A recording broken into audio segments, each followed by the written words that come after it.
Jésus. Yesu nashimwe. Ce soir, Runo mugoroba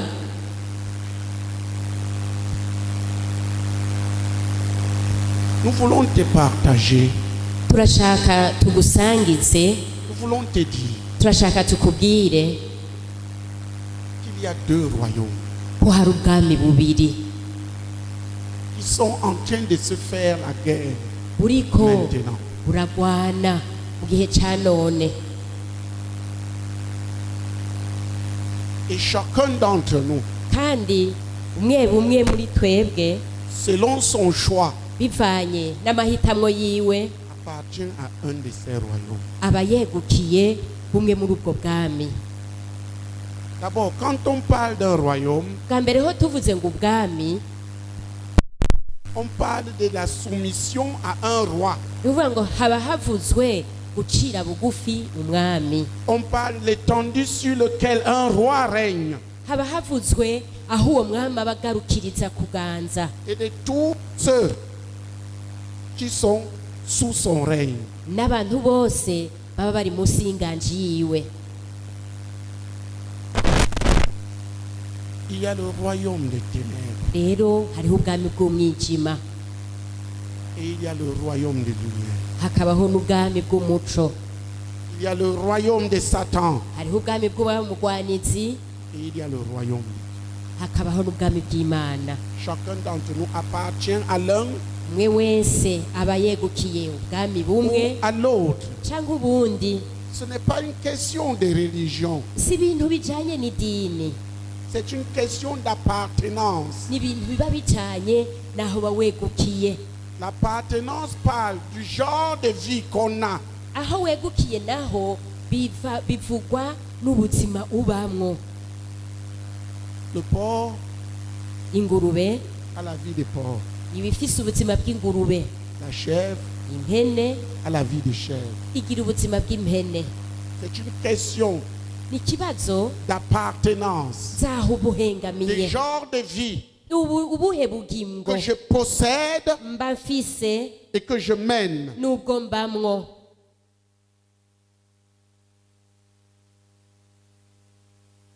Ainsi, Gutyo rero il y a le royaume des ténèbres habaho ubwami bw'umwijima, dont le prince est Satan. umwami wabwo ni wa mugwanizi.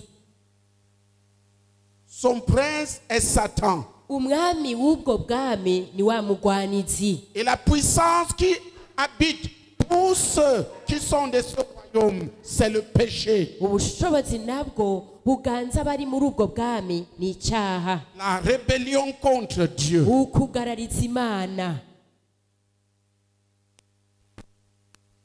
Et il y a le royaume de Dieu. Hakabaho n'ubwami bw'Imana.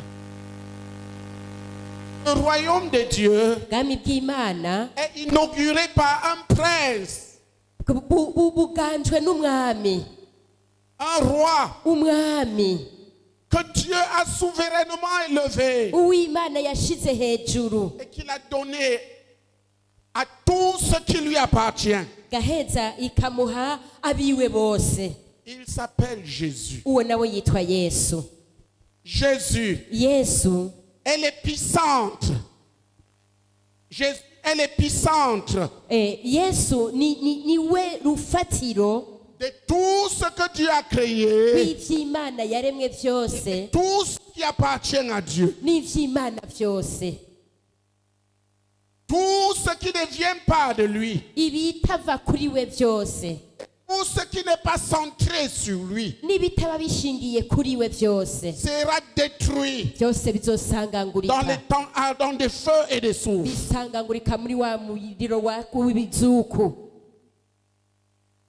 J'ai dit, tout ce qui ne vivent pas pour lui, Ndavuga ntibitabayeho vyose kubwiwe, tout ce dont la vie n'est pas centrée sur lui, ibifise ubugingo vyose bidashingiye kuri we, ceux qui vivent pour eux-mêmes, canke ababayeho ku bwabo, même de manière correcte, naho bwo bari uburyo bumeze nka et ceux neza, qui vivent pour eux-mêmes de Ababayeho- manière mauvaise, tous ku bwabo mu buryo bubi, ariko bose rebelles devant Dieu.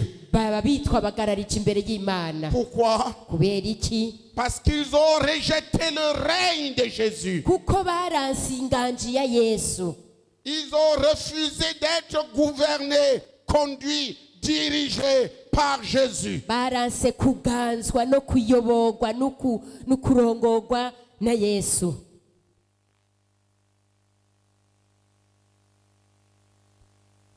Entre les deux royaumes, Hagati y'ubwo bwami bubiri, c'est le royaume des ténèbres qui régnait sur ce monde. ni ubwami bw'umwijima aribwo bwaganza muri ino si. La Bible dit que le monde entier Bibiliya ivuga ngo isi est sous yose la puissance de Satan. yari munsi y'ubushobozi bwa wa mugwanizi. Les billets de banque, là, c'est sous la puissance de Satan. Narya amafaranga La politique, n'irya politike yose tous les systèmes, n'imikorere yose, système éducatif, tout ça est sous la puissance de ibyo Satan. byose biri munsi y'ubushobozi bwa wa mugwanizi. Le diable l'a conçu Umugwanizi yarabiteguye neza pour garder l'homme éloigné de Dieu. kugira ngo agumize umuntu ari kure y'Imana, Jusqu'à ce que Jésus n'entre dans le monde. shika Yesu atarinjira muri ino si, Le règne des ténèbres inganji y'umwijima était total. yari ikwiye.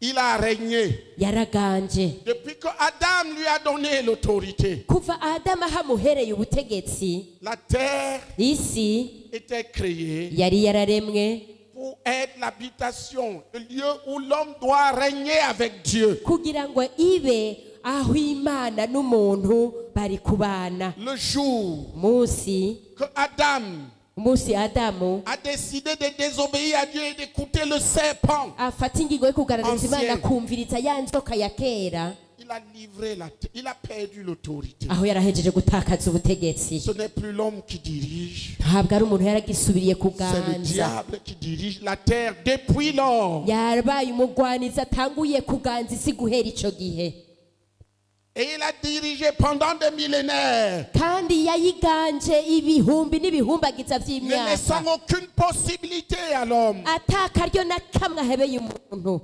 Même les gens qui ont vécu pour Dieu N'abantu babaho Imana ont vécu dans l'attente du Messie qui devait venir dans le monde Ba- pour sauver le peuple. gumye babaho biteze Mesiya azoza mu isi kugira ngo arokore umuntu.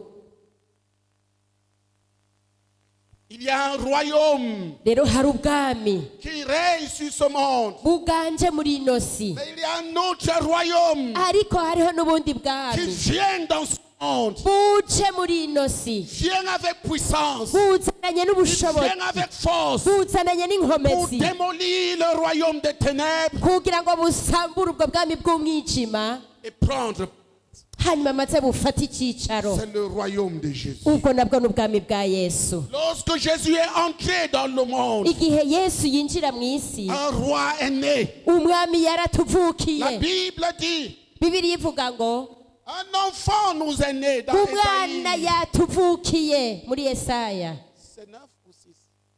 Un enfant nous est né. Ésaïe Umwana 9. yatuvukiye, Un fils nous est donné. umwana twamuhawe.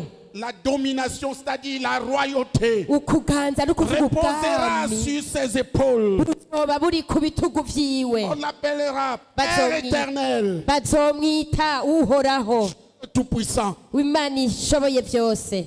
Annoncé comme ça d'avance, 800 ans d'avance. Imana yabitangaje kose imyaka 800 imbere, Naissance du roi qui devait détrôner le diable. ukuvuka k'uyo mwami yategeza gukura ku nganje umugwanizi, Et commencer, poser les fondations agaca atangura gushiraho amatanguriro d'un nouveau royaume. y'ubwami bushasha, Le royaume des fils et des filles de Dieu. ubwami bw'abahungu n'abakobwa b'Imana, Tous semblables avec Jésus dans leur cœur. bose basa na Yesu mu mitima yabo, Et qui vivent centrés sur Jésus. kandi bakabaho bibundiye kuri Yesu Ils gusa, vivent bakabaho pour ressembler, kugira ngo base et pour plaire à Jésus. kandi bahimbare Et pour Yesu, marcher avec Jésus. hanyuma bagendane na Pour Yesu, marcher avec Jésus. kugira ngo bagendane na Yesu. C'est ça Nivyo ce qu'on appelle nivyo nivyo bita les enfants de Dieu. abana b'Imana. Un fils nous est né, Umwana yatuvukiye, un enfant nous est donné. umuhungu twamuhawe, La domination reposera sur ses épaules. ukuganza kuzoba kuri ku bitugu vyiwe. On l'appellera Dieu Tout-Puissant. Bazomwita Imana ishoboye Père byose, éternel. data uhoraho.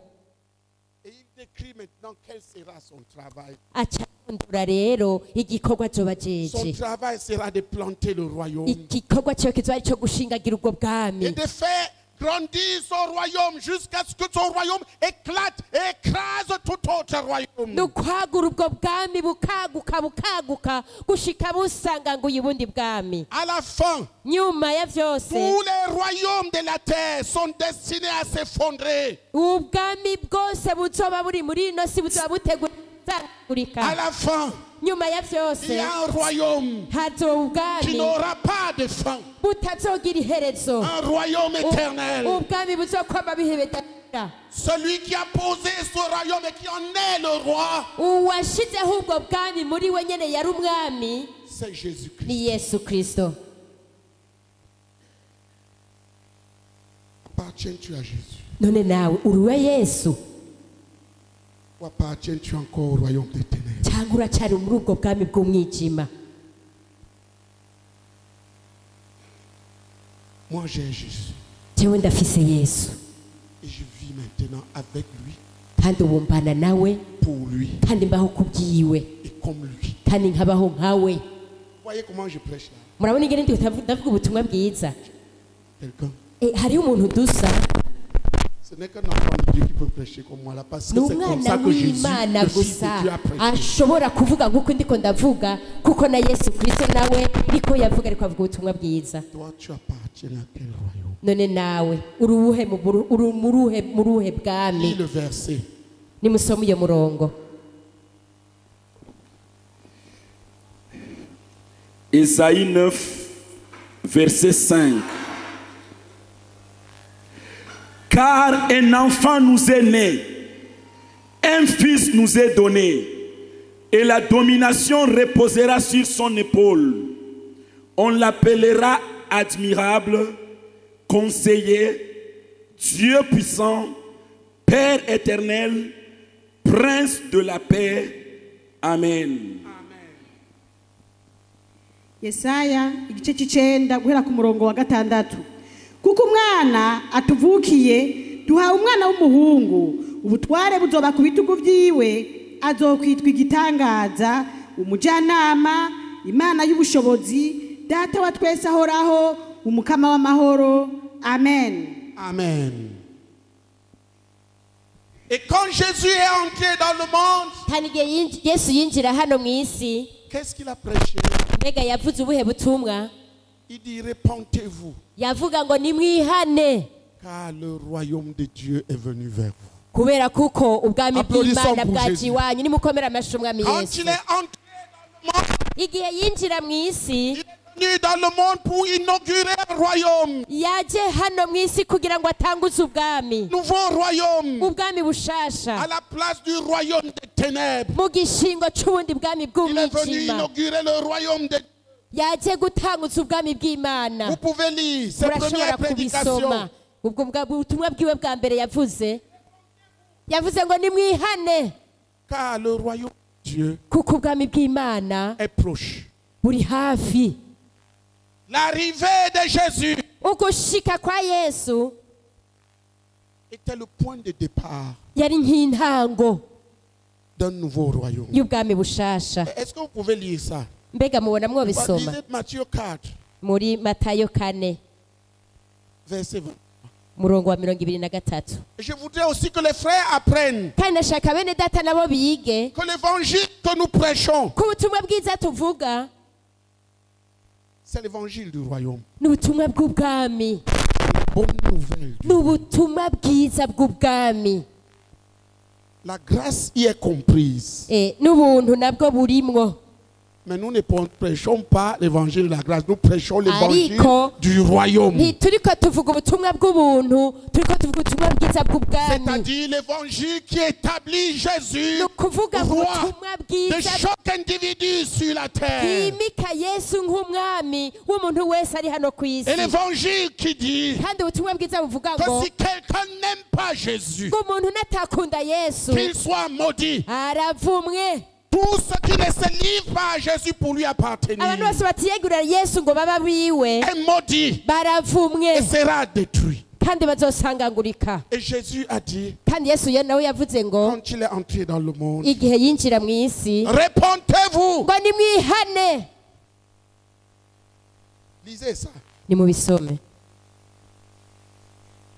Je voudrais que les frères comprennent ce que nous prêchons. Nari nifuza ko bene data batahura ubutumwa turiko turavuga. Permettez-moi de vous dire, Nyemerera ndababwire, la repentance c'est une bonne chose. ukwihana ni ikintu ciza. Elle fait partie de l'évangile du royaume, mais ce n'est La- pas la repentance que nous prêchons. Kurimwo mu butumwa La grâce bw'ubwami est une bonne ariko si ubutumwa. Elle fait partie de l'évangile du royaume, mais ce n'est pas la grâce que nous prêchons parce Eh, que burimwo mu butumwa C'est partie bw'ubwami d'une chose. ariko si ubuntu mugabo ni kimwe muri vyo. ce que nous prêchons, Ico tuvuga ko ubutumwa c'est le royaume de Dieu. ni ubwami bw'Imana. Nous prêchons la bonne nouvelle du royaume. Tuvuga ubutumwa bwiza bw'ubwami. Es-tu entré dans le royaume de Dieu? None warinjiye mu bwami bw'Imana Es-tu encore dans le royaume des ténèbres? cyangwa uracari mu bwami bw'umwijima? Lisez. Luc 9, verset 2. Il les envoya prêcher le royaume de Dieu et guérir les malades. Amen. Amen. Est-ce que vous voyez ce que Jésus envoya Jean faire? Mwabonye mbega Prêcher iteka gukora le de Dieu. kuvuga ubutumwa bwiza bw'ubwami Guérir les bw'Imana, malades. gukiza abagwayi, Chasser les démons. kwirukana abadayimoni. Prêcher la grâce, c'est prêcher une portion. Uvuze ku vy'ubuhuntu Et ni ça nk'abiri donne des nk'agace croyants gatoyi Déséquilibrés parce kandi qu'ils ne croient qu'ils veulent que ce qu'ils reçoivent. abize nabo nta Ils ne voient pas la buringanire bashobora nécessité de kugira faire de kuko Jésus leur roi. bagira ntibashobora kumenya ibikwiriye. Oui, bavuga ivy'ubwami bw'umwami. Luka igice cy'icenda umurongo wa kabiri. Abatuma kubarira abantu ivy'ubwami bw'Imana no gukiza abarwaye. Amen. Amen. Alléluia. Amen. Qu'est-ce qu'il a envoyé à prêcher? Mbega barungitse bavuga ubutumwa ki? Le royaume de Dieu. Ubwami La bw'Imana. bonne nouvelle du royaume. Ubutumwa bwiza La bw'ubwami. bonne nouvelle du royaume. Inkuru nziza z'ubwami. Dieu nous envoie chaque être humain Imana itubwira kubwira umuntu wese comme nouveau royaume ubwami bushasha est né, ko bwavutse, a commencé. ko bwatanguye, Que le roi que Dieu a souverainement élevé ko umwami Imana yashize hejuru comme sauveur nk'umucunguzi est donné au monde. ko yahawe isi. Et nous exhortons tous les hommes Kandi duteye intege abantu à bose renoncer à la vie des pécheurs kuvavana n'ubuzima bwabo et bw'ivyaha à se donner à Jésus. bagaca biyegurira Yesu, Pour continuer à vivre comme ils veulent. Non. atari kubandanya babaho nk'uko bashaka, oya, Pour lui appartenir. kugira ngo bamwiyegurire, Pour lui plaire. bamuhimbare, Pour le croire. kugira Pour bamwizere, le servir. hanyuma bamukorere. Un choix Mahitamwo devant chaque personne. ari imbere y'umuntu wese. Dieu nous envoie dire au monde. Imana iturungitse tubwire isi. Lisez Colossiens Musome mu Bikorosayi 1, verset 13. kane ca mbere umurongo wa 13. Voici ce que Dieu nous envoie dire au monde. Ehera ivy'Imana iturungitse kuja kubwira isi. Oui. Colossiens 1, verset 13. Qui nous a délivrés de la puissance des ténèbres et nous a transportés dans le royaume du Fils de son amour. Amen. Amen. Abikorosayi igice cya mbere umurongo wa 13. Yadukijije ububasha bw'umwiza atwimurira mu bwami bw'umwana wiwe akunda. Amen. Amen. Amen. Regardez, murabe Jésus, nous les enfants de Dieu, yesu twebwe abana il nous a b'imana délivrés du royaume de ténèbres yadukuye mu mwami et il nous a bw'umwijima transférés aratwimura dans le royaume de Dieu. atwimurira mu bwami bw'imana C'est une guerre. mwumvise ko ari Il a intambara mené une ni guerre ukuvuga ngo yaragwanye contre le diable qui nous détenait captifs. agwana n'umugwanizi yari atugize imbohe Nous avions péché twari twarakoze et ibyaha nous étions devenus des esclaves de Satan. twari twarahindutse imbohe za wa mugwanizi Dieu a dit imana yari yavuze que l'âme qui pêche, ngo umuntu wese akora ibyaha c'est elle qui périra. niwe azohona Et Dieu a encore dit kandi imana yasubira avuga ngo que sans effusion de sang, ngo atakucucagirwa il ariko n'y a pas de amaraso pardon de ngo péché. nta guharirwa ibyaha kubaho Jésus est venu. yesu yaraje Il a offert son sang. aratanga yiwe maraso Qui voit pourquoi Jésus est mort? ninde abonye igituma yesu Qui yapfuye voit pourquoi? ninde abonye Il igituma a yesu yapfuye offert son sang yatanze yiwe maraso pour avoir le droit kugira ngo habe uburenganzira de nous posséder, bwo kutwiganzira de nous prendre comme ses sujets, kugira ngo atwakire nk'abaciriye bugufi ses serviteurs, abashumba biwe ses esclaves. abasuku biwe n'abashumba biwe Je suis esclave de Jésus. jewe ndi umushumba wa yesu Je suis un esclave de Jésus. jewe ndi umushumba wa yesu Il y a des esclaves de Jésus, il y a des esclaves de Satan. hariho abashumba ba yesu n'abashumba ba wa mugwanizi Les esclaves de Satan, ce sont les pécheurs. Ils sont obligés de pécher parce que celui qui est en eux abaja ba wa mugwanizi n'abakora est ibyaha le père du péché. kuko niwe se wawe w'icyaha Nous sommes obligés de plaire à Dieu twebwe dutegerezwa guhimbara imana parce que celui qui est en nous, kuko niwe ari muri twebwe prince de la vie éternelle, la vie uri de muri Dieu. twebwe mwami w'ubugingo budashira ubugingo bw'imana Il nous a transférés, yaratwimuye il nous a arrachés du royaume des ténèbres. yaturanduye adukura mu bwami Il nous a transférés dans bw'umwijima le royaume de Dieu. atwimurira mu bwami bw'imana Applaudissons pour Jésus. nimukomere amashyi umwami yesu Jésus a payé le prix yesu yaratanze ikiguzi pour que tu n'appartiennes plus aux ténèbres. kugira ngo ntitube kandi tukiraba mu mwijima Celui qui pêche ukora ibyaha est du diable. niwe wamugwanizi Mais le Fils de Dieu est apparu kandi umwana w'imana nawe yaje pour nous donner la vie éternelle. kugira ngo atange ubugingo La vie budashira de Dieu. ubugingo La bw'imana vie qu'il animait lui-même. ubuzima bwamubamo nawe Il nyene l'a répandu sur nous par sa mort et par sa résurrection. yabudusutsemwo biciye mu rupfu rwiwe no mu kuzuka kwiwe La question qui se pose maintenant, ikibazo rero kibajijwe ubu à quel royaume appartiens-tu maintenant? mbega muri kano kanya wowe uri muri ubuhe bwami Regarde depuis le matin, raba kuva mu gitondo buca tu as vécu pour qui? wabayeho ku bwande Tu as travaillé pour qui?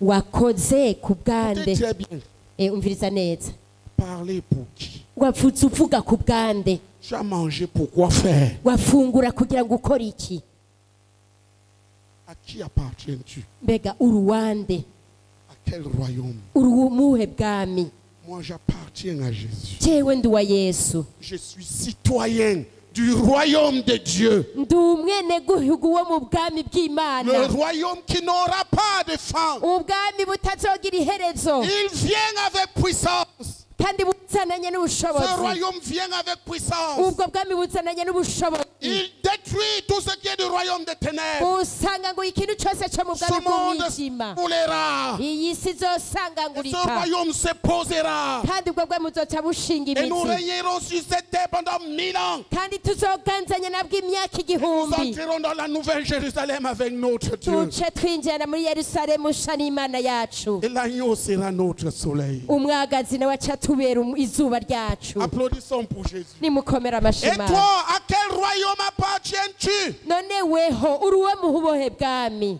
Es-tu arraché du royaume du péché et transféré dans le royaume de Jésus? woba wararandurwa kugwa mu bwami bw'umwijima maze ukimurirwa mu bwami bw'imana Ou es-tu encore mort dans tes péchés? cyangwa uracapfiriye mu byaha byawe Ce royaume, ubwo bwami pour appartenir à ce royaume, kugira ngo bikunde ube muri ubwo bwami tu viens à Jésus. uza kuri yesu Jésus entre en toi. yesu akinjira muri wewe Et il te donne la force. agaca aguha inkomezi La force d'être enfant de Dieu. inkomezi zo kuba umwana w'imana Qui parle là? Force d'être enfant de Dieu. ibi mwumva ariko aravuga ni inkomezi zo kuvuga nk'umwana w'imana. Alléluia. Amen. Alléluia. Amen. À qui appartient Dieu? Mbega wowe uri uwande? À quel royaume? Uri mu ruhe bwami? As-tu été transféré, arraché du royaume des ténèbres woba wararandukurwa mu bwami bw'umwijima et transféré dans le royaume de Dieu? hanyuma ukimurirwa mu bwami bw'imana? Si ce n'est pas le cas, nimba bitari uko, Jésus t'appelle maintenant yesu araguhamagaye muri kano à quitter kanya ta vie de pécheur. kugira ngo uve mu buzima bwawe bw'ibyaha. Que tu te dises religieux ou non, woba uri umunyedini canke utariwe, Jésus t'appelle yesu à araguhamagaye sortir des ténèbres du péché kugira ngo uve mu mwijima w'ibyaha et à venir à lui, hanyuma uze kuri we, le prince de la vie. umwami w'ubugingo. Que vas-tu faire? mbega uza kubigenza gute? uza gukora iki? Vas-tu encore refuser mbega uraza gusubira kwanka alors que ta vie te dit tu es perdu, kandi n'ubuzima bwawe buguma bukubwira ngo wewe warazimiye, tu es dans les ténèbres. ngo wewe ngo uri mu mwijima? Le rugombo que tu bois te dit tu es perdu. rujya rugomba ugotomera rurakubwira ngo wewe warazimiye. L'adultère que tu commets dit tu es perdu. burya busambanyi ukora burakubwira ngo wewe Les warazimiye. mensonges burya bubeshi que tu es perdu. byose bikubwira ngo warazimiye. Le péché dit celui-ci appartient au diable. icyaha kiba kiriko kivuga ngo uyu mugwanizi, Il n'est pas entré dans le royaume de Dieu. uyu ntiyigeze yinjira mu bwami bw'imana. Les gens peuvent se tromper eux-mêmes. abantu barihenda ubwabo. La Bible dit que l'enfant de Dieu ne pratique pas le péché, bibiri ivuga ngo umwana w'imana ntakora icyaha, mais il se garde lui-même. arizigama wenyine ubwiwe Et le aririnda, diable ne peut pas le toucher. kandi umugwanizi ntashobora kumukorakora. Il peut tomber parce qu'il n'a pas appris à bien se garder. arashobora kugwa kubera Tous kuko ceux qui vivent dans le atize péché sont kwirinda. du diable. Tous ceux qui vivent dans le péché sont du diable. abantu bose J'ai vécu dans le péché. narabaye mu cyaha, Jésus m'a délivré. ariko yesu yarambohoye. J'appartiens maintenant au royaume de lumière. ubu ndi uwo mu bwami bw'umuco. Vas-tu continuer dans les ténèbres? mbega uraza kubandaniriza mu mwijima? Vas-tu entrer dans le royaume de Dieu aujourd'hui? urashaka kwinjira mu bwami bw'imana uyu munsi? Tu le veux, lève la main. ubishaka cukiriza ukuboko gutya. S'il te plaît, lève la main. ndagusabye ucukiriza ukuboko gutya. Approche, approche, ca approche. mwegera ngaho imbere, Vous egera ngaho tous, imbere. venez. mwebwe mwese nimuze, Vous êtes le bienvenu. Venez à Jésus. turabahaye kaze, turabakiriye, nimuze. Levez-vous et venez. nimuhaguruke muce Tu muza. veux changer de royaume ce soir? urashaka guhindura ubwami warimwe kuri uno mugoroba? Lève-toi et viens. haguruka ucuza, Lève-toi et viens. haguruka ucuza. Si tu as honte de Jésus, niwaterwa isoni na lui il yesu, aura honte de toi. na yesu uzomutera Si tu isoni. viens à lui, ariko niwaza kuri lui we, viendra à toi ce soir. nawe araza kucaza iwawe kuri uno Il te mugoroba, sauvera. kandi araza Il kukurokora. te sauvera. arakurokora, Il te sauvera. araza Il kukurokora, te sauvera. araza kukurokora. Il t'arrachera du royaume des péchés. arakurandura gukure mu bwami Il bw'icyaha, sera dans le royaume de Dieu. akwimurire mu bwami bw'imana. Lève-toi et viens. haguruka rero uze, Lève-toi et viens. haguruka rero uze, Lève-toi et viens. haguruka haguruka uze. Ne reste pas si on te trompant toi-même. ntuze kuguma wicaye kandi uri kurihenda Tu wowe nyene. sais que tu es perdu. urabizi nawe ubwawe ko Le wazimiye, diable aussi sait qu'il te tient. na satani arabizi ko agufise, Et Dieu sait que tu es perdu. n'imana irabizi ko wazimiye, Parce que tu es dans tes péchés. kuko uri mu vyaha vyawe. Tu n'as pas encore décidé d'abandonner les péchés pour appartenir à Jésus. turafata ingingo yo guheba ivyaha maze ngo uze kuri Quelle yesu. que soit la religion que tu fais, elle est nulle. idini iryo ari ryo ryose wowe urimo ntacyo rimaze, Parce que celui qui pêche est du diable. kuko ukora ivyaha wese ni wa Celui mugwanizi. qui pratique le péché ukora ivyaha est du diable. ni wa mugwanizi. Ne te laisse plus tromper. reka ntusubire kwihenda. Viens dans le royaume. ingo nyabuna mu bwami, Viens et soumets-toi au roi. ngwino ucire bugufi umwami. C'est lui qui t'a créé. ni niwe yakuremye, C'est lui qui peut te changer. niwe ashobora no kuguhindura, C'est lui qui va te transformer. niwe aza no C'est lui qui kuguhingura va te bénir. kandi azoca aguhezagira, C'est lui qui va te guérir. niwe azonagukiza. Jésus t'appelle ce soir. Yesu ariko araguhamagara kuno mugoroba. Lève-toi et viens. Haguruka rero uze.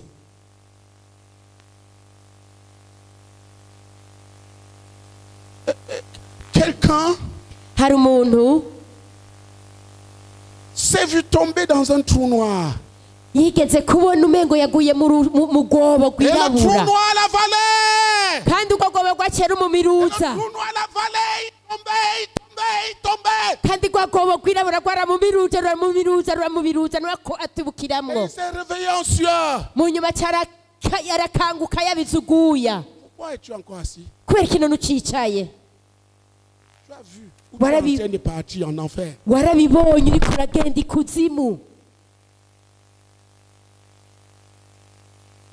Vas-tu venir à Jésus? C'est qui? Mbega uraza kuza none kuri Yesu? Ninde uyo muntu? C'est Ninde? Dieu veut Imana irashaka que tu sois sauvé ce soir. kukizwa kuri uno mugoroba. La personne s'est vue comme tombant dans un trou noir. Uyo muntu yabona umenga atibukiye mu Il rwobo ravalait, il ravalait, il ravalait. rwirabura, rwa rwobo ruramumiruza ruramumira. Écoute, Umviriza, Dieu t'avertit Imana irakuvuniye akagohe et il veut que tu sois sauvé. kandi irashaka kukizwa. Tu peux continuer à jouer, Urashaka kubandanya wikinira mais tu entends. ariko wavyumvise. Lève-toi et viens. Haguruka uze. Nous disons à cette personne, Turabwiye iyo muntu ton salut, ko agakiza kawe c'est ce soir. ni kuri uno mugoroba. Ton salut, Agakiza kawe c'est ce soir. n'uyu munsi ku mugoroba. Ton salut, Agakiza kawe c'est ce soir. n'uyu mugoroba nyene. Viens à Jésus. Ingo rero kuri Yesu, Viens à Jésus. ingo kuri Yesu. Qui est la personne? Uyo muntu ninde? Ce n'est même pas un songe qu'il a eu. Yarose umunsi umwe gusa. Oya. Quand il dort régulièrement, il a ça.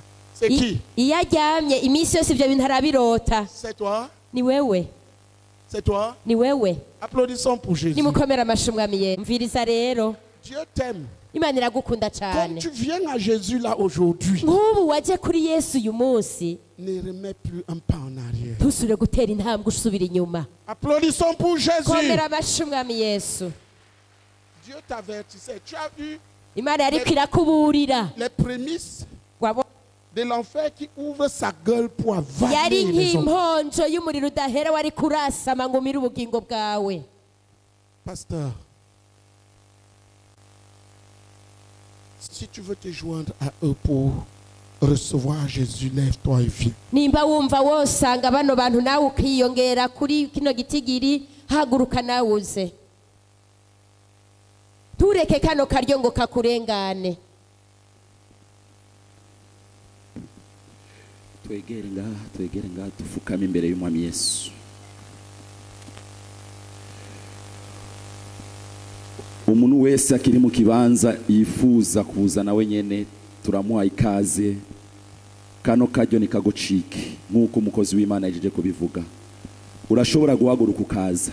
Ubu nyene urashobora guhaguruka ukaza. Nawe uri ngaho imbere, saba Imana imbabazi kubw'ivyaha biri mu buzima bwawe ubona wagiye urakora wagendeyemo. Saba Imana imbabazi kubw'ubusambanyi waciyemo, ubusuma waciyemo, akaborego waciyemo, ibintu byose wagiye uranyonyeza. Saba Imana imbabazi ku ngeso mbi ubona ziri mu buzima bwawe wagendeyemo igihe kirekire. Bwira Yesu akuharire. Senga ubwira Imana uti Imana ndagusabye imbabazi kuri kino, ndagusabye imbabazi kuri kino, ndagusabye imbabazi no kuri kino no kuri kino no kuri kino. Senga usaba Imana imbabazi, senga usaba Imana imbabazi.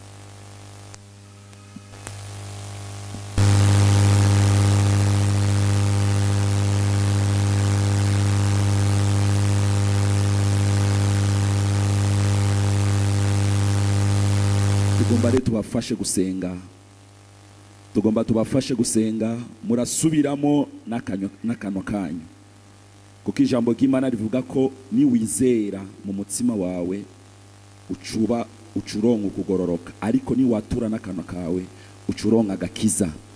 Ubu rero ivyo wizeye ugomba uvyature kugira uronka agakiza gashitse. Murasubiramo n'amajwi arenga, muvuge muti mwami Yesu, mwami Yesu, ndagushimiye kubw'uno mugoroba wanzanye ngaha kugira ngo ndokore. Mwami Yesu, nagendeye mu vyaha vyinshi, ivyo nakoze mu ngiro, hari ivyo nakoze mu majambo, hari n'ivyo nakoze mu vyiyumviro. Uno munsi mfukamye imbere yawe ndagusaba imbabazi kubw'ubuzima bw'ivyaha nagendeyemwo. Mwami Yesu, ndaguhaye ubugingo bwanje, ndaguhaye ubugingo bwanje, akira umutima wanje, kuva uno munsi unganze, umbera umwami, umbera umukiza. Nduguruye umutima wanje ingo winjire mu buzima bwanje, kuva uno munsi unganze, undongore, ndahagaritse inzira z'ivyaha. O mwami Yesu, futa izina ryanje mu gitabo c'amahonero, unyanzike mwami mu gitabo c'ubugingo. Urakoze Yesu kundokoye, ndabisenze nizeye mu izina rya Yesu Kristo. Amen. Amen. Amen. Bienvenue dans le royaume. kaze mu bwami bw'Imana. Bienvenue dans le royaume. Kaze mu bwami bw'Imana. Bienvenue dans le royaume. Kaze mu bwami bw'Imana. Maintenant, Jésus est en toi. Ubu rero Yesu yinjiye muri wewe. La personne que tu prends là, tu me la ramènes demain. Uyo muntu wakiriye nejo uzomungarukanire. C'est mon nouveau bébé. Uygo n'uruhinja rwanje rushasha. On ne néglige pas. Eh, Tu as la ntuzi responsabilité de nous le umwanjandweko. ramener. Ntuzi umwanjandweko. Shimwe. Alléluia. Amen. Tu es bienvenu. Turaguhaye kaze.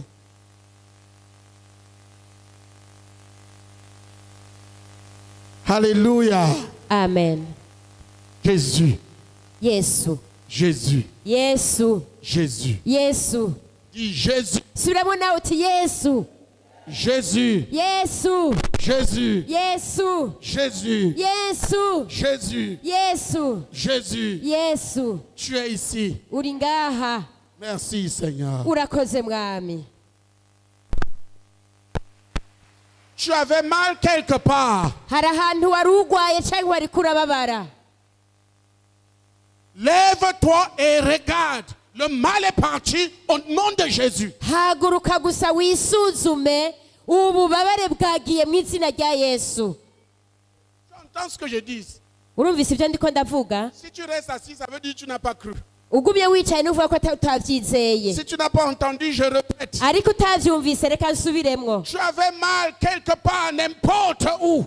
Wari urwaye cyangwa wababara ahariho hose. Lève-toi maintenant et regarde. Haguruka ubunyene wiyumvirize Tu es guéri au wisuzume. nom de Jésus. Wakize mu izina rya Yesu. Regarde Iyumvirize et wisuzume. vois ta guérison. Maze ushobora gukira Et kwawe. c'est au nom de Jésus que tu es Kandi ni mu guéri. izina rya Yesu wakize. Applaudissons pour Jésus. Nimukomera amashyi umwami Yesu. Applaudissons pour Jésus. Komera amashyi umwami Yesu. Il est là. Ni ari hano. Il est au travail. Ari ku kivi. Il guérit. Arakiza. Il guérit. Arakiza. Il guérit. Arakiza. Ton mal est fini. Umuntu yakize. Lève la main. Nakiriza ukuboko. Applaudissons pour Jésus. Nimukomera amashyi umwami Si le mal Yesu. est fini, tu viens. Nimba wakize ubabare bwagiye Le nuze mal ngaho est fini, imbere. tu viens. Ingwara yaheze ubabare bwaheze ngwino ngaho imbere. Applaudissons plus fort. Komera amashyi menshi cyane Je umwami n'ai pas Yesu. dit personne ne s'assied. Sinavuze mu abo bahagurutse ko hari Qui vous a uwicara. dit de vous asseoir? Ninde babwiye ngo mwicare? Restez debout. Mugume muhagaze. Tu sais que tu as mal, reste debout. Uzi kugwaye cyangwa J'ai afise dit le ububabare mal est fini, muhagaze. Vuze nti ubu bubabare bwagiye cyangwa ingwara yakize aze ngaho imbere. Le mal est fini, approche. Applaudissons pour Jésus. wakize utakibabara aze ngaho imbere Regardez ce que Jésus fait. ehera ivyo Yesu akora C'est une simple parole. ni ijambo ryoroshe Il gusa envoie sa parole arungika ijambo et les gens ryiwe guérissent. abantu barakira Nous avons dit, regarde où tu mal. twavuze ngo umvirize aho wamye Et ne ubabara sens plus de douleur au nom de Jésus. ntusubire kumva ubabara mu izina rya Yesu Si tu ne crois pas, tu as utizeye décidé de garder. wafashe ingingo yo kugumana Si tu ububabare crois, tu vas obéir. ariko wizeye urumvira Applaudissons pour Jésus. nimukomera amashyi umwami Yesu Applaudissons pour Jésus. komera amashyi umwami Yesu Applaudissons plus komera fort. amashyi menshi cyane umwami Yesu C'est Jésus. uyo ni Yesu Tu as été guéri de quoi? mbega wakize iki amen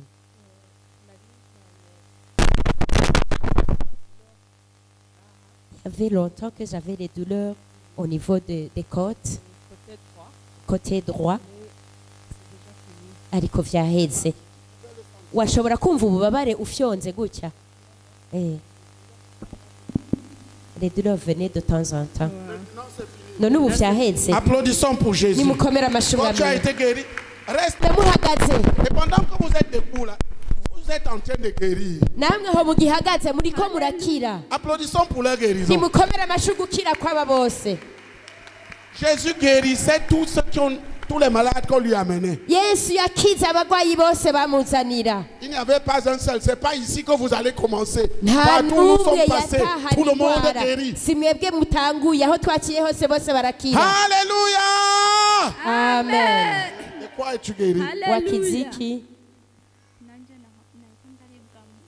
nariko ndaribwa mu nda numva ndiko ndababara ku J'avais des douleurs au niveau du ventre et je souffrais là.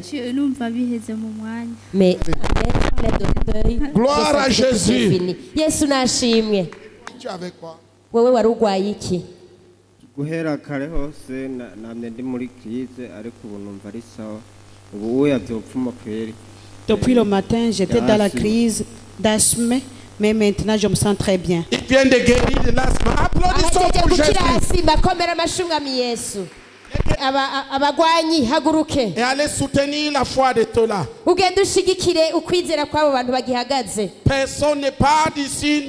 Nta n'umwe aza Tous kuva doivent être guéris de Jésus. nta n'umwe aza kuva ngaho atakize mu izina rya Tu lui Yesu. demandes de quoi il souffre. Uramubaza uti urwaye iki? Et tu commandes. Uca utegeka. Et tu lui demandes de regarder. Uca umubwira yisuzume yiyumvirize.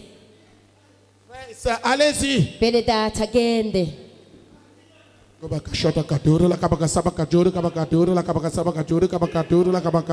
Guéris Ukire au nom de mu Jésus. izina rya Yesu. Guéris Kire au nom de Jésus. mu izina rya Yesu. Guéris Kira et ne sens plus de douleur. ntusubire kumva ububabare.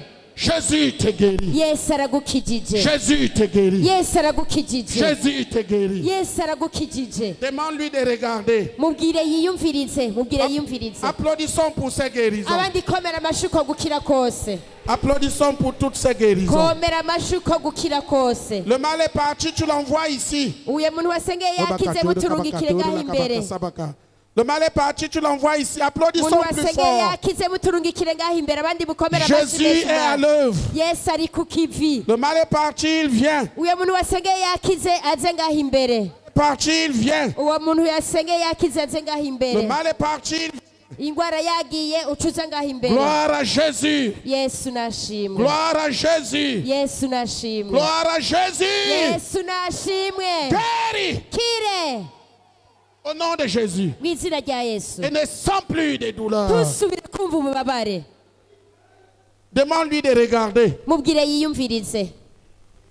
Ce n'est pas le temps que tu passes pour prier qui est important. Erega si ukuntu uza gusenga biza kugira ikimazi. Qu'il regarde. Mubwire gusa yiyumvirize. Alléluia. Amen. Tu as quoi? Urwaye gute? L'AVC. Alléluia. Amen. Maintenant en Jésus. Ubu muri Yesu. Sois en bonne santé. Ba mu magara meza. AVC. AVC. Tu es brisé. Uracyanjaguritse. Symptôme d'AVC. Ibimenyetso vya AVC. Disparaissez. Simangane. Au nom de Mu Jésus. izina rya Yesu. Amen. Amen. Fais le mouvement que tu ne pouvais pas faire. kora ibyo utahora ushobora Gloire gukora, à Jésus. ibyo utahora ushobora gukora, Et il faut quelqu'un ibyo utahora ushobora gukora. qui l'aide à mettre sa vie en ordre. Harakenewe umuntu yomufasha gushira Une semaine. Applaudissons pour sa muzomuraba guérison. inyuma y'indwi gusa, nimukomere amashyi ugukira Et kwiwe. abandonne les inquiétudes et les soucis dans lesquels tu as vécu. uca uheba umyitwarariko n'uruhagarara wahora ugumamwo. Tu as mal. Qu'est-ce qu'il a? agwaye iki? Tu as quoi? Ugwaye iki? Saute! Simba, simba, simba. Saute! Encore! Et guéris! Ne sens plus de douleur. Cukira ntusubire kumva ububabare. Regarde, c'est fini. Iyumviriza gusanga waki. Fort! Tu sens mal maintenant? Oula, Regarde! Regarde! Tu n'as pas les oreilles pour entendre. Nta matwi ufise Il faut y'ukumva. écouter et faire ce qu'on te demande. Nukumviriza mugakora ibyo bakubwiye gukora. Applaudissons pour toutes ces guérisons. Komera amashyi uko gukira kose. La maman, tu as quoi? Ma ugwaye iki?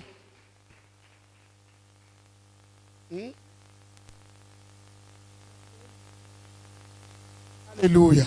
Amen. Tu as brûlé.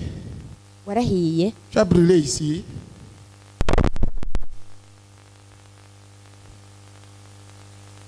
Guéris!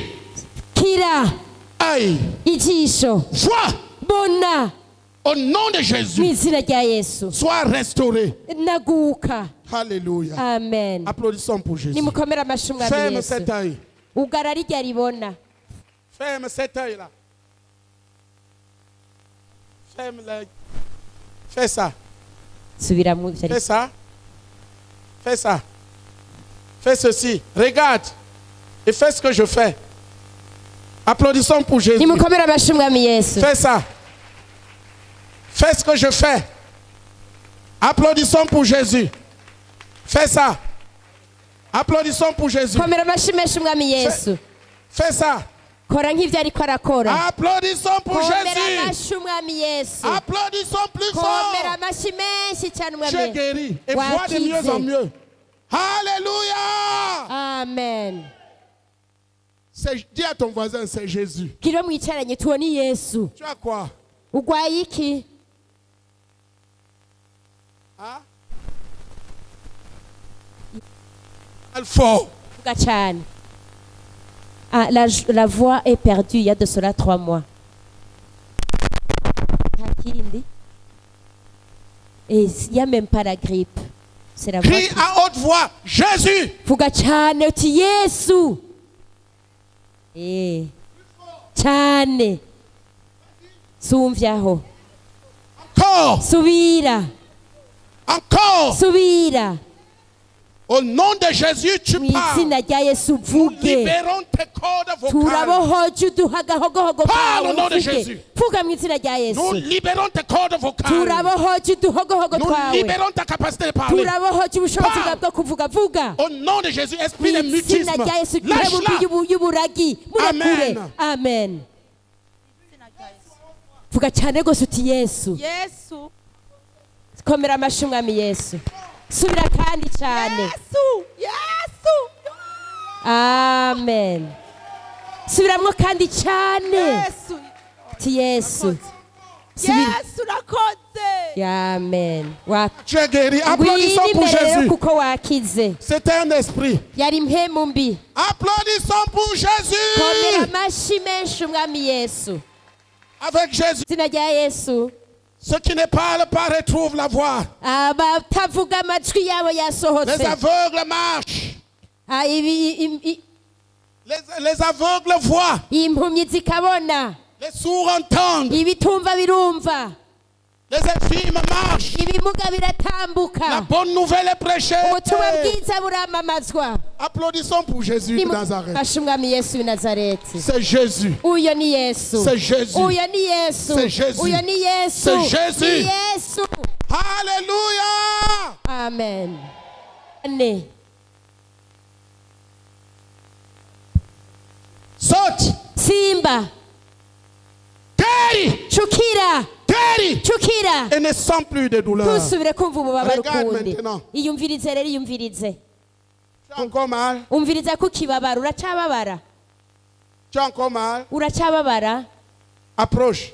egera hano Applaudissons pour sa guérison. komera amashyi ugukira kwiwe Applaudissez plus fort pour komera sa guérison. amashyi menshi cyane ugukira kwiwe C'est Jésus qui te guérit. ni yesu niwe agukijije Regarde maintenant. iyumvirize rero ubu naho Tu as mal? uracababara Tu as encore mal? uracababara n'ubu Tu as mal depuis quand? none bimaze igihe kingana gute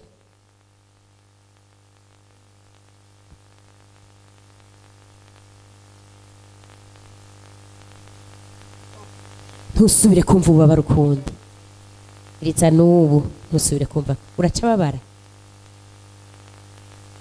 Applaudissons pour Jésus. nimukomere amashyi umwami yesu Tu as mal maintenant? n'ubu uriko urababara Applaudissons pour Jésus. komera amashyi umwami yesu C'est Jésus. uyo ni yesu Alléluia! amen Qui veut nous dire ce que Jésus vient de faire? Il veut ndashaka donner son kutubwira témoignage. ibyo yesu ahejeje kumukorera akadushingira intahe nta n'umwe Même ceux qui étaient là avant et qui veulent témoigner. n'abarya bakize ubwa mbere bakabumva bashaka gushinga intahe Qui veut parler de ce que Jésus vient de faire? ninde ashaka kuvuga ibyo yesu ahejeje kumukorera Attitude. uko ni ukudashima C'est terrible que personne ne veuille parler de ce que Jésus biteye vient de faire. ubwoba kubona atari umwe ashaka kuvuga ibyo yesu yamukoreye Quand Dieu fait un miracle iyo imana ikoze pour toi, igitangaza kiba ari rwawe mais tu dois à Dieu ariko imana wifitiye umwenda les remerciements. iyo Et kuyishimira tu dois aux hommes le témoignage. n'abantu ukaba ufitiye umwenda wo kubashingira Ne intahe le faisant pas, tu te fermes utabikoze uko wenyine uca wiyugara à la bénédiction. de Dieu. wiyugariye umugisha w'imana Alléluia. amen Tu peux aller t'asseoir. murashobora kuja kwicara Ceux qui veulent témoigner, qu'ils restent. ariko abashaka gushinga intahe On leur bagume donne de ngaho parler. imbere babaha umwanya Alléluia. amen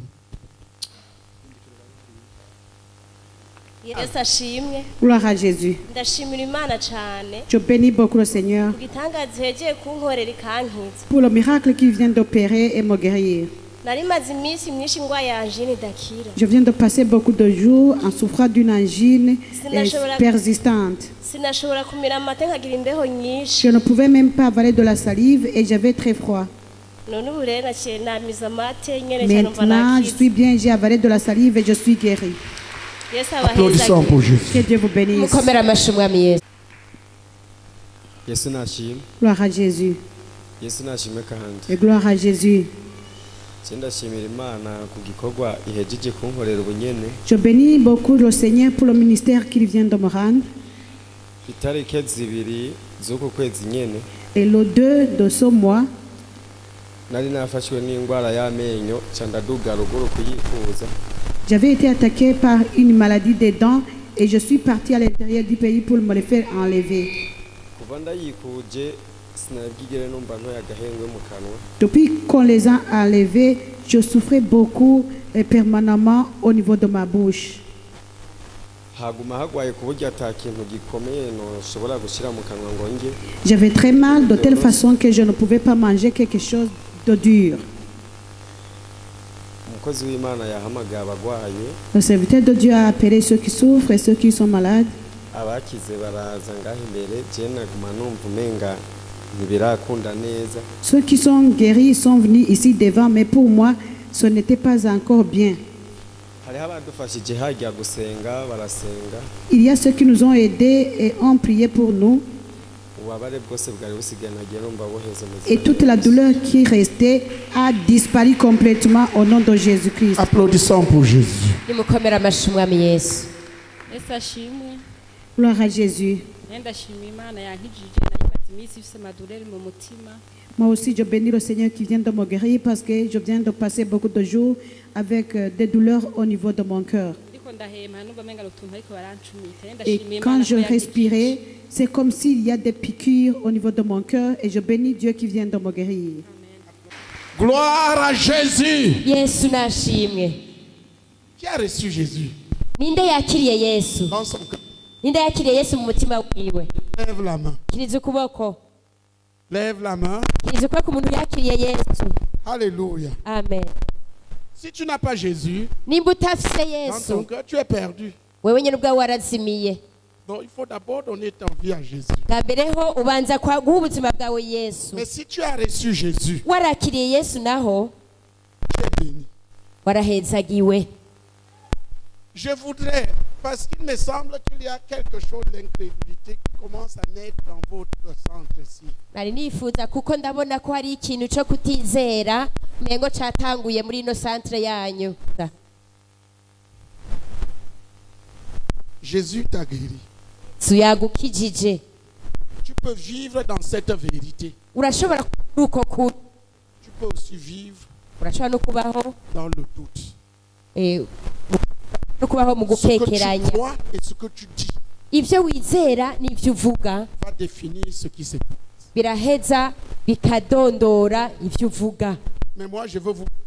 ariko jewe ngira ndabahezagire. Vous comprenez? murabitahura. Nous voulons te bénir. turashaka kuguhezagira. Lève-toi. nuhaguruke. Nous allons prier. turaza gusenga. Au nom puissant de Jésus, mu izina ry'ubushobozi rya yesu sois en bonne santé. nube mu magara meza Chaque jour, umunsi ku wundi durant cette année 2025. muri uyu mwaka wose wa 2025. Et reçois. terura amaboko yawe hama wakire. Au nom puissant de Jésus, mu izina ry'ubushobozi rya yesu sois en bonne santé. nube mu magara meza Chaque jour, umunsi ku munsi tout au long de cette année 2025. uyu mwaka wose wa 2025. Pendant que tu sers Jésus, umwanya nawe uzaba uriko urakorera yesu nom de Jésus, mu izina rya yesu sois en bonne santé. ube mu magara meza Chaque jour, umunsi ku munsi tout au long de cette année 2025. uyu mwaka wose wa 2025.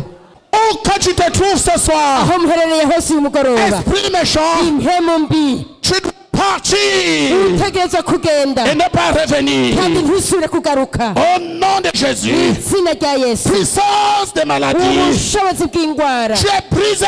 uracancaguritse. Tu es brisé. uracancaguritse. Tu es brisé. uracancaguritse. Tu es brisé. uracancaguritse. Tu es brisé. uracancaguritse. Allez là-bas. Mais voilà, ils doivent partir maintenant. Vous devez partir. genda mutegereza kugenda. Esprit de maladie, impemu mbi z'indwara tu es brisé. uracancaguritse. Tu es brisé. uracancaguritse. Tu es brisé. uracancaguritse. Allez là. genda musenge ujya mu nakiriki. Pouvez-la en deux chasser avec force. mwunamikemo kabiri mutegeke Au nom de Jésus. mu izina rya yesu. Voilà une autre main levée là-bas. ubundi yakirije ukuboko. Frères et sœurs, vous bougez, vous dans des ministères. bene data banguka mujye gusengera abantu. Malédiction de maladie. imivumo y'indwara Puissance de maladie et d'infinité. ubushobozi bw'indwara n'ubumuga Brisé. uracancaguritse. Sors. sohoka Sors. sohoka Sors. sohoka Sors. sohoka Sors. sohoka Sors. sohoka Sors. sohoka Au nom de Jésus. mu izina rya yesu. Malédiction imivumo et puissance de maladie. n'ubushobozi bw'indwara Où que tu te trouves maintenant, aho muherereye hose ubunyene Jésus te détruit. yesu aragusambuye. Sors. sohoka Sors. sohoka Sors. sohoka Sors. sohoka Sors. sohoka Et ne reviens pas. kandi ntimuze musubire kugaruka. Sors. sohoka Et ne reviens plus jamais. ntimuze musubire kugaruka na rimwe. Sors. sohoka Au nom de Jésus. mu izina rya yesu. Sors. sohoka Au nom de mu Jésus. izina rya yesu. Nous te bénissons turaguhezagiye avec la bonne santé. guhezagije amagara meza. Puissance de maladie. ubushobozi bw'indwara C'est brisé. uracancaguritse. Malédiction de maladie qui détruit ce corps. muvumo w'indwara zisambura umubiri Soit détruit au nom de Jésus. sangagurika mu izina rya yesu. Malédiction de maladie. imivumo y'indwara Tu es brisé. uracancaguritse. C'est brisé. uracancaguritse. Sors. sohoka Sors. sohoka Sors. sohoka. Maladie de famille. indwara yo mu miryango. Malédiction et maladie de famille. imivumo n'indwara zo mu miryango. Prie pour toi-même. Isengere. Au nom de Jésus. Mw'izina rya Yesu. Malédiction, maladie de famille. Imivumo n'indwara zo mu miryango. Où que tu te caches, aho mwinyegeje hose. Jésus te détruit maintenant. Yesu aragusambuye ubunyene. Tu es détruit maintenant. Urasambutse ubunyene.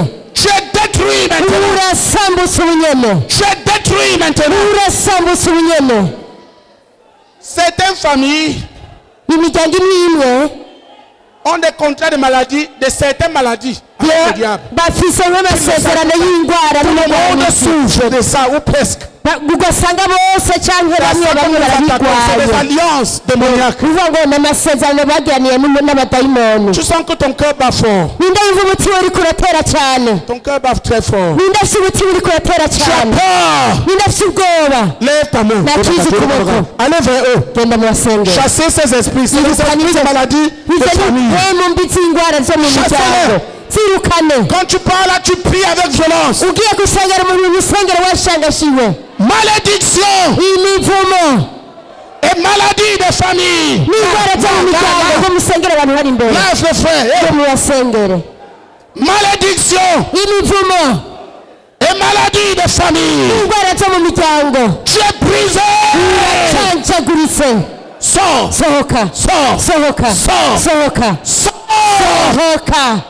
Et ne reviens plus jamais dans ce corps. Tu es brisé. Tu es brisé. Tu es brisé. Dehors. Tu pars. Et tu ne reviens plus jamais. Au nom de Jésus, nous te bénissons avec la bonne santé. Dans le puissant nom de Jésus, sois en bonne santé. Au nom de Jésus.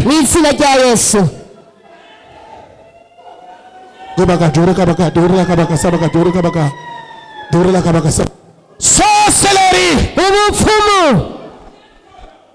Priez avec moi. Sorcellerie. Puissant de sorcellerie. Sors. Maintenant. Sors. Tu es tombé. Gloire à Jésus. Lève-toi.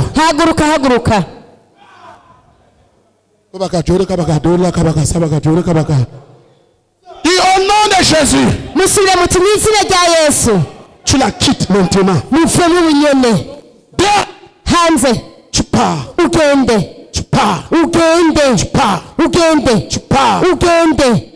Viens plus jamais dans ce corps. Amen. Amen. C'est bon.